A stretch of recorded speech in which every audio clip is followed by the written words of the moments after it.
In a quiet town where neighbors greet each other with smiles and streets are filled with the sound of children playing, no one would expect that something so dark could happen.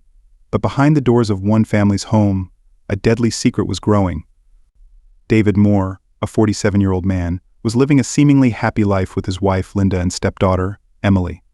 He was a man everyone trusted, someone people turned to for advice, and yet no one knew the dangerous choices he was making behind closed doors. For months, David had been having an affair, but not just any affair. He was secretly involved with his own stepdaughter, Emily. What started as a hidden relationship soon spiraled into something much worse. As the lies and betrayal piled up, the situation became too much for one member of the family to handle. And one hot summer evening, David's perfect world came crashing down in the most brutal way possible. On that day, the family home turned into a crime scene. Blood was spilled, and the entire town was left in shock. Tonight, we dive deep into this heartbreaking story of betrayal, secrets, and a deadly affair. How did a man who seemed to have it all meet such a violent end? Who was responsible for this horrifying act? Stay with us as we uncover the chilling truth behind David Moore's tragic death. David Moore was a man who seemed to have everything. He was 47 years old, well-respected in the community, and ran a successful small business. David lived in a quiet, middle-class neighborhood with his wife, Linda, and his 22-year-old stepdaughter, Emily. Their home stood on a peaceful street, surrounded by trees, and their neighbors often saw the family out together, giving off the impression of a perfect life. People would see David mowing the lawn, Linda working in her garden, and Emily walking her dog through the neighborhood. Everything appeared normal, and no one suspected that underneath this picture-perfect family was a dark and deadly secret. David had met Linda about 10 years ago. She was a widowed mother with a young daughter, Emily, who was just entering her teenage years at the time. David, being a caring and compassionate man, took on the role of a stepfather with ease. He treated Emily like his own daughter and was there for her through all the awkward stages of growing up. Linda and David's marriage seemed strong, and they became known as a solid couple in the community. As Emily grew older, her relationship with David started to change. What began as a father-daughter bond slowly became something else entirely. By the time Emily turned 20, she and David had started a secret relationship. Emily, still living at home and attending college part-time, found herself more and more drawn to David. The two shared private moments whenever Linda was not around, always careful to hide their relationship from anyone who might suspect. They knew that if anyone found out, it would destroy their lives. But the thrill of secrecy and the fear of being caught only made their connection stronger. David's relationship with Emily was something he could never have imagined happening. He knew it was wrong, but he convinced himself that he could keep it under control. He believed that no one would ever find out, and he continued to act like the loving husband to Linda and the supportive stepfather to Emily in public. But as the months went by, keeping their secret hidden became harder and harder. Emily, too, struggled with the weight of their secret. She loved her mother deeply and knew how much it would hurt her if the truth came out. But she also felt trapped in the relationship with David. She didn't know how to end it without causing a huge scandal that would tear the family apart. So they both continued to live this double life, hoping that somehow they could avoid the consequences. David's business was doing well, and he spent long hours working to keep up with the demand from his clients. His success made him even more respected in the community, and people often turned to him for advice. He was seen as a man who had it all: a beautiful wife, a smart stepdaughter, and a thriving career. But no one knew that every day, David was living with the fear that his secret life would come crashing down. The turning point came one evening when Linda was out of town for a work conference. David and Emily were alone at home, and they took the opportunity to spend time together. But what they didn't know was that one of their neighbors, Claire Williams, had grown suspicious. Claire, who lived just down the street, had noticed the odd closeness between David and Emily. She had seen them together in ways that made her uncomfortable, and her instincts told her something wasn't right. That evening, while walking her dog, Claire happened to glance through the window of the Moore family home. What she saw confirmed her worst suspicions. David and Emily were not behaving like a stepfather and stepdaughter. She couldn't believe her eyes. Shocked and confused, Claire went home and debated what to do. Should she confront Linda? Should she go to the police? After much thought, she decided to stay quiet for the time being. She didn't want to cause unnecessary trouble, but she couldn't shake the feeling that something terrible was going to happen. Unbeknownst to Claire, the tension in the Moore household was reaching its peak. David and Emily had begun arguing more frequently. Emily wanted to end their relationship, but David refused to let go. He was too deeply involved and feared losing everything: his marriage, his business, and his reputation. The arguments became more heated, and the once secret relationship was now filled with bitterness and anger. Emily felt trapped, and David was desperate to keep his world from falling apart. It was a warm evening in late June when everything finally fell apart. Linda had come home from work early, expecting a quiet night with her family. She had been feeling stressed lately and was looking forward to a relaxing evening with David and Emily. Little did she know, her life was about to be shattered. Linda walked into the house and called out for David and Emily, but there was no answer. She found it strange because David's car was parked outside and Emily usually stayed home in the evenings. Feeling uneasy, she decided to check the rest of the house. As she made her way toward the living room, she noticed something odd. The basement door was slightly open, which was unusual. David usually kept it closed. Curious and a bit concerned, Linda slowly walked down the basement stairs. The basement was where David often worked on his business files or watched television late at night. As she reached the bottom of the stairs, she was met with a horrifying scene. David's lifeless body lay on the cold floor, surrounded by signs of a violent struggle. There were blood stains on the floor and nearby furniture, and David's face was bruised and battered. His hands were bound with a rope, and a heavy tool, covered in blood, lay nearby. Linda was frozen in shock, unable to comprehend what she was seeing. For a few moments she stood there, unable to move or think. Her husband, the man she had loved and trusted for years, was dead. Her mind raced with questions. Who could have done this? Why? And where was Emily? Finally snapping out of her daze, Linda ran upstairs and grabbed her phone. She dialed 911, her hands shaking as she spoke to the operator. The police arrived within minutes, quickly securing the scene and beginning their investigation. Linda was in a state of shock, barely able to speak as the officers questioned her. All she could think about was David's brutal death and the fact that her daughter was missing. Detective Mark Lewis was assigned to the case. He was a seasoned investigator, known for his calm and methodical approach to even the most gruesome crimes. As he entered the basement and took in the scene, he immediately knew this wasn't a random act of violence. The brutality of the attack suggested a deep personal motive. Someone had wanted David dead, and they had made sure to leave no room for doubt. The police began their investigation by collecting evidence from the scene. They bagged the bloody tool and searched for any signs of forced entry, but there were none. This led Detective Lewis to believe that David's killer had been someone he knew, someone who had access to the house. The struggle indicated that David had fought back, but in the end he had been overpowered. As the forensic team worked, Detective Lewis turned his attention to Linda. She was visibly shaken, her face pale and her hands trembling as she answered his questions. Linda told him that she had been at work all day and had come home to find David's body in the basement. She had no idea where Emily was and feared the worst. Detective Lewis quickly verified Linda's alibi, confirming that she had been at her office during the time of the murder. Next, the police began searching for Emily. They contacted her friends, checked her usual hangouts, and scoured the neighborhood, but there was no sign of her. Detective Lewis knew that finding Emily was crucial to solving the case. If she was still alive, she might be in grave danger, or worse, she might be involved in the crime. As the hours passed, the community of neighbors gathered outside the Moore home, watching in disbelief as the police worked through the night. News of David's death spread quickly, and rumors began to circulate. Some whispered about a possible robbery gone wrong, while others speculated that the family had hidden secrets. But no one knew the full extent of what had been going on inside that house. As Detective Lewis dug deeper into David's life, he uncovered something that changed the entire direction of the investigation. David's phone records revealed a series of strange text messages between him and Emily. The messages hinted at a close relationship, one that seemed far too personal for a stepfather and stepdaughter. There were references to secret meetings, arguments, and promises that neither of them could keep. Detective Lewis began to piece together the story. It appeared that David and Emily had been involved in a secret affair for months, possibly years. This revelation shocked everyone involved in the case, especially Linda, who had no idea what had been happening right under her nose. But it also raised new questions. Had the affair led to David's death? Was Emily responsible, or was she a victim of something much darker? With Emily still missing and no clear leads, Detective Lewis faced the daunting task of uncovering the truth behind David's murder. Time was running out, and he knew that every minute mattered. The investigation had only just begun, but the secrets of the Moore family were already starting to unravel. As the hours turned into days, the search for Emily continued, but there were still no signs of her. The whole town was buzzing with speculation.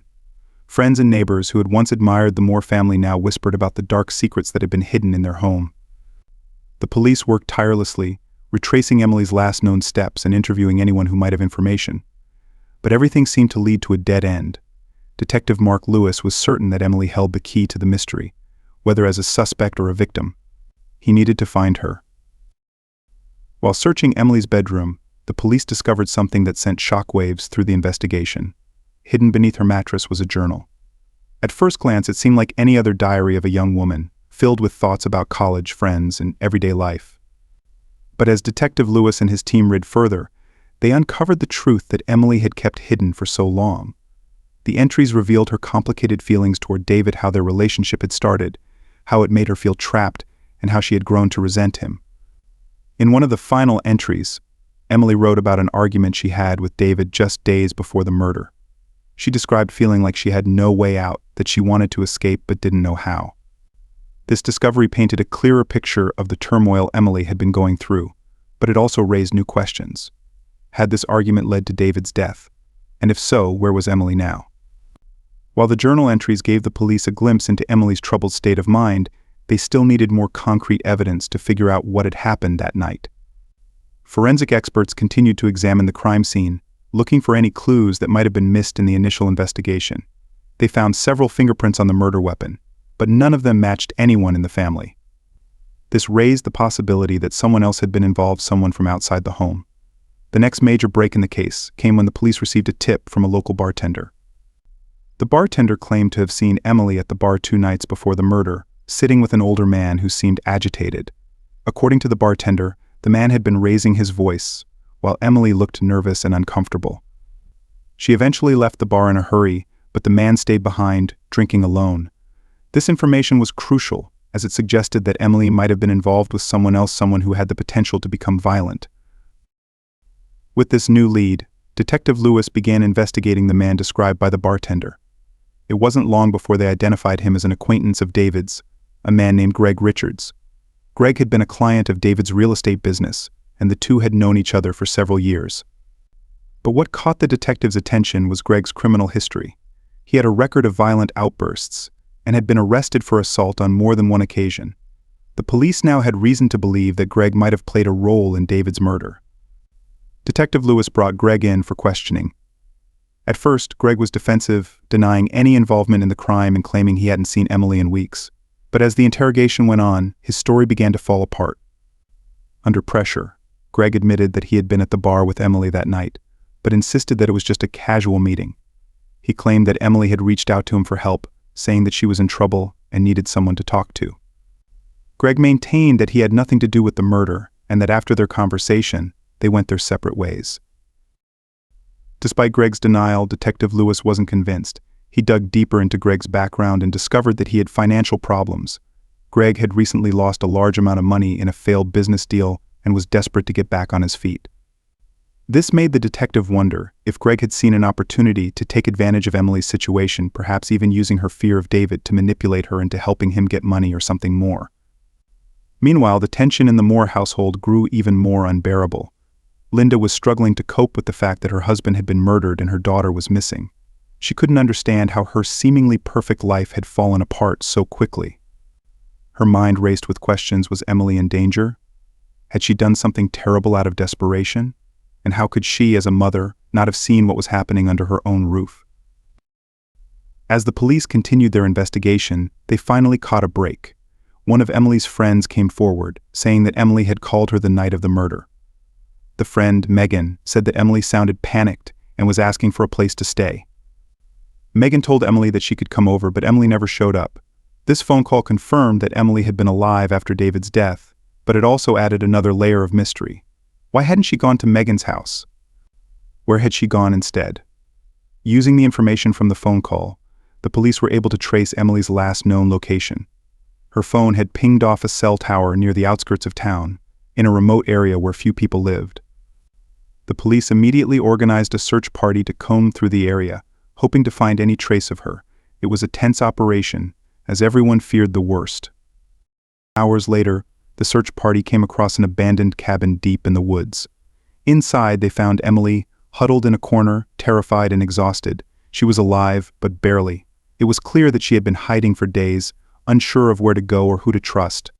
Emily was taken into police custody, where Detective Lewis prepared to question her about what had happened on the night of David's murder. Emily's appearance shocked everyone. She looked fragile and broken, nothing like the confident young woman people had known her to be. As she sat across from Detective Lewis, she hesitated to speak, but eventually the truth began to come out. She told the detective about the argument she had with David that night, how it had escalated into a physical fight, and how she had run out of the house, not knowing what to do. But she swore that she didn't kill him. According to Emily, after fleeing the house, she had called Greg, the man she had met with at the bar. She told him about the fight and begged him for help. Greg had promised to meet her and help her figure things out. But when she arrived at the meeting spot, Greg wasn't alone. He had brought 2 other men with him, and things quickly turned ugly. Emily realized too late that Greg wasn't there to help her. He was there to take advantage of the situation. Emily claimed that Greg and the other men had forced her to stay quiet about the fight with David. They had gone back to the house, where Greg killed David in a violent rage, making it look like the result of their earlier argument.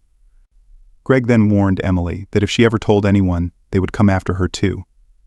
Terrified, Emily had fled to the woods, hiding out in the abandoned cabin. Emily's story was horrifying, but it finally provided some answers. The police now had a clearer picture of what had happened that night. Greg had manipulated Emily's fear and desperation, using her as a pawn in his own twisted plan. With this new information, Detective Lewis and his team arrested Greg and the 2 other men, charging them with the murder of David Moore. As the investigation came to a close, the town was left reeling from the tragic events that had unfolded. The truth had finally been uncovered, but the damage was done. David was dead, Emily was scarred for life, and Linda was left to pick up the pieces of her shattered family. The once idyllic life they had all known was gone forever, replaced by the harsh reality of betrayal, manipulation, and murder. With Emily's confession in hand, Detective Lewis now had enough evidence to move forward.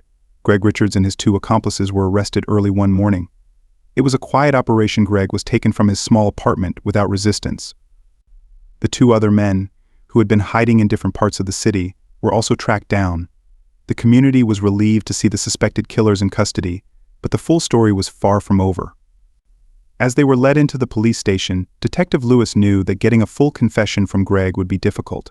Greg had already shown his ability to manipulate people, and his history of violence suggested he wouldn't crack easily under pressure. Still, Detective Lewis was determined to get to the truth.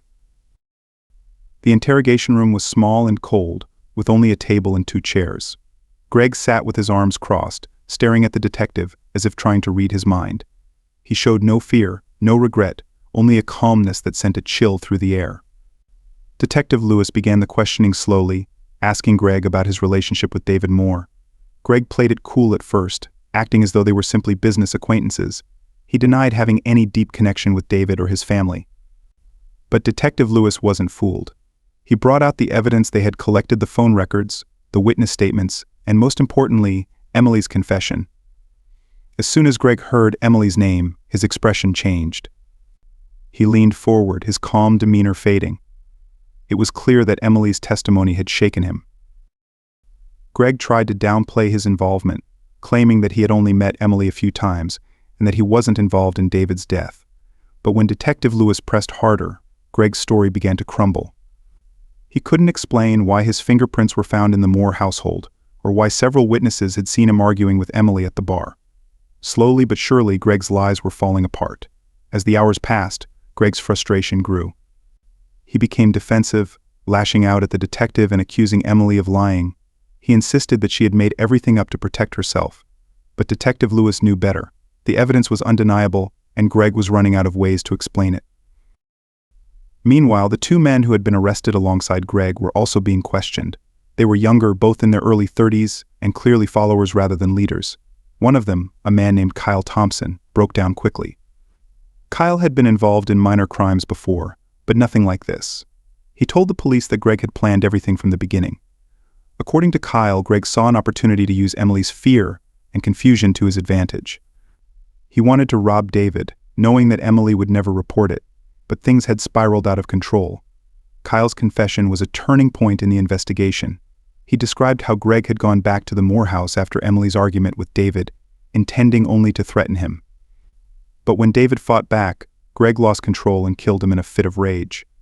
Kyle and the other accomplice had been there, helping to clean up the scene and cover Greg's tracks. With Kyle's statement, the pieces of the puzzle finally started to come together. Greg had manipulated Emily from the very start, using her vulnerability to his own advantage. He knew that she would never turn him in, not after everything that had happened with David. But what Greg didn't count on was how deeply the guilt would weigh on Emily. He didn't expect her to run or to eventually break under the pressure of what they had done. Once Kyle's confession was on record, it was only a matter of time before Greg's other accomplice followed suit. The police now had 2 witnesses, both of whom placed Greg at the center of the crime. It was clear that Greg had orchestrated everything, from manipulating Emily to committing the murder itself. As the news of the arrest spread, the town was once again thrown into shock. The idea that David's murder had been the result of a planned robbery, rather than just a domestic argument gone wrong, made the crime even more terrifying. People who had once felt safe in their homes now wondered if they could ever truly trust anyone again. Detective Lewis was satisfied that justice was finally within reach, but he also knew that this was only the beginning of a long legal process. The confessions were strong evidence, but there would still be a trial, and Greg's defense team would fight hard to challenge the testimonies. The police prepared their case carefully, knowing that any misstep could give Greg a chance to walk free. In the meantime, Emily remained in police custody.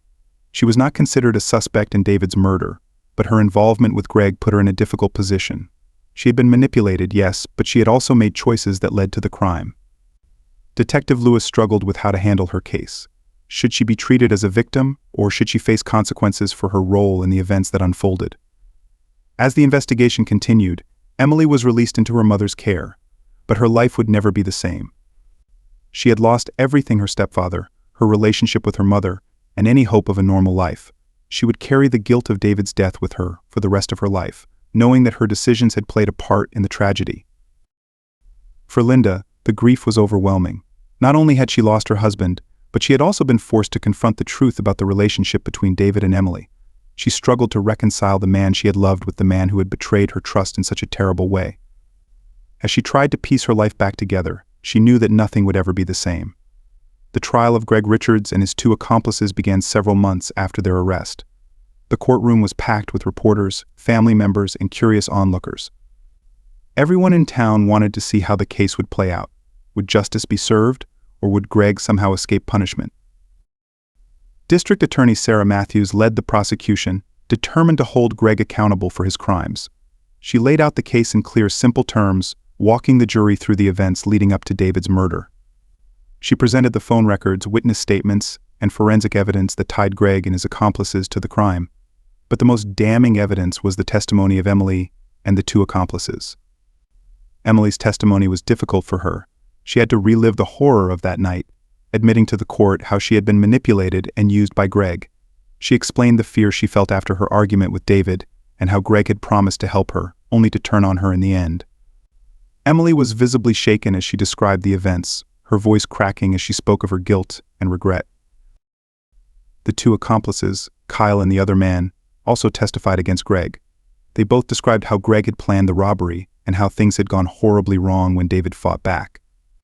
Their testimonies painted a picture of Greg as a cold, calculating man who had used others for his own gain, with no regard for the consequences. The defense, led by attorney Peter Franklin, tried to discredit the witnesses. They argued that Emily was lying to save herself, and that the 2 accomplices were only testifying against Greg to get lighter sentences. Franklin also suggested that the murder had been an accident, claiming that Greg never intended to kill David. But the evidence was too strong. The jury saw through the defense's arguments, and after days of deliberation, returned a guilty verdict on all counts. Greg was sentenced to life in prison without the possibility of parole. Kyle and the other accomplice received lighter sentences in exchange for their cooperation, but they, too, would spend many years behind bars. For the Moore family, the trial's conclusion brought some closure, but the emotional scars remained. Linda had lost her husband, her daughter had been forever changed, and the life they had once known was gone. Emily tried to move on, but the weight of her involvement in the crime was something she could never fully escape. She sought therapy, trying to rebuild her life, but it was a slow and painful process. As for the town, the case left a deep mark. People who had once trusted their neighbors now looked at each other with suspicion. The tragedy of David's murder and the secrets that had been exposed reminded everyone that no one's life is as perfect as it may seem on the surface. Detective Lewis moved on to other cases, but the Moore murder stayed with him. It was a reminder of how quickly things could spiral out of control when secrets and lies were involved. He knew that justice had been served, but it didn't erase the pain and destruction left in the wake of the crime. The Moore family's story became one of the most infamous in the town's history, a tragic example of how hidden relationships and buried emotions can lead to devastating consequences. In the end, there were no winners, only a shattered family left to pick up the pieces of a life that would never be the same.